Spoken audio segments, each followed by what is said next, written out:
Hello and welcome to 6 Minute English. I'm Alice. And I'm Neil. So, Neil, what's the best holiday you've ever had? Ooh, that would be scuba diving on the Great Barrier Reef off the coast of Australia. Ooh. It was awesome. I saw sharks, sea turtles, manta rays. I certainly don't like the idea of coming nose to nose with a shark. But then diving isn't really my thing. I'm more into cultural holidays, visiting the ruins of ancient civilizations. Well, that's very worthy, Alice. But tourists are actually damaging a number of important sites around the world, tramping around, dropping litter, scribbling graffiti everywhere. I would never drop litter or scribble graffiti. Well, we're talking about World Heritage Sites today, which are places UNESCO considers to be at risk from various threats and in need of protection. Heritage means the things a society considers important to its history and culture, for example, art, buildings or natural sites such as the Grand Canyon in the United States. And the environment poses a number of different threats. So, Neil, can you tell me which sea creature is a potential threat to the Great Barrier Reef's ecosystem? Is it A. Starfish, B. Jellyfish, or C. Cuttlefish? I will go for B, jellyfish. I'm no expert on marine life, but I have eaten jellyfish and I haven't eaten the other ones. Oh, I see. Well, we'll find out later on if you're an expert or not. But let's listen now to BBC reporter Roger Harrabin talking about other types of threat to heritage sites. See how many you can spot. The most precious wonders of the natural world. Australia's Great Barrier Reef. America's spectacular Grand Canyon. The Barrier Reef of Belize in South America, second biggest on Earth. All facing threats from humans. The Great Barrier Reef is attracting urgent concern. There's a huge battle over mining and port development. A giant coal mine has just been given the go-ahead by the Queensland government, even though scientists warn it may damage the reef. That's the BBC's Roger Harrabin. Well, I spotted a couple of threats to heritage sites there, mining and port development.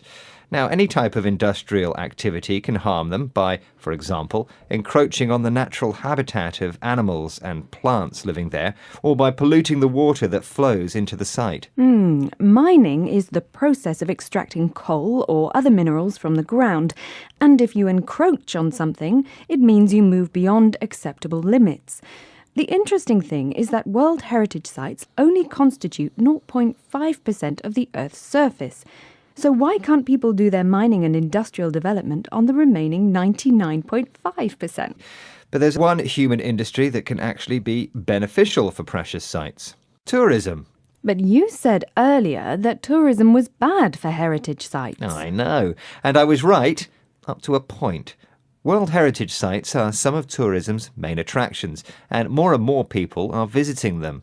So it's all about getting the balance right between generating money to maintain and restore the sites and minimising the impact of tourist activities. Such as littering and graffiti. Exactly. And the term for this is sustainable tourism, or tourism designed to have a low impact on the local culture and the environment while generating employment for local people. So UNESCO is working to direct governments, site managers and visitors towards sustainable tourism practices in order to keep our world's natural and cultural heritage safe for future generations. Wow, you can really talk the talk, Alice. You should work for UNESCO. OK, let's move on now and listen to Paul Crocombe of the Snorkelling and Diving Company in Townsville, Queensland, Australia, giving his view on how the Great Barrier Reef will cope with threats to its survival. The reef's fairly dynamic. It's been through a couple of ice ages and still here, so its resilience will ensure that the reef is still here in years to come, but the species diversity and the visual aesthetics of the reef may change quite considerably, especially if we get an increase in sea temperature, an increase in carbon dioxide in the water and things like that. Paul Crocombe describes the reef as dynamic and resilient. Dynamic means active or capable of changing, and resilience means the ability to recover or adapt to change, which all sounds good. But Paul also says that the species diversity the range of plants and animals may change. For example, a rise in sea temperature would cause a rise in carbon dioxide levels, and this could have a big impact on both the species diversity and the reef's visual aesthetic, or the way it looks. OK, I think it's time now for the answer to today's quiz question, Alice. Yes, I think so too. OK, so I asked you, which sea creature poses a potential threat to the Great Barrier Reef's ecosystem? Is it a type of A, starfish, B, jellyfish, or C, cuttlefish? And I said B, jellyfish. And you got stung, I'm afraid, Neil. Ow! The answer is starfish. The crown of thorns starfish preys on coral, and large outbreaks of these starfish can devastate reefs.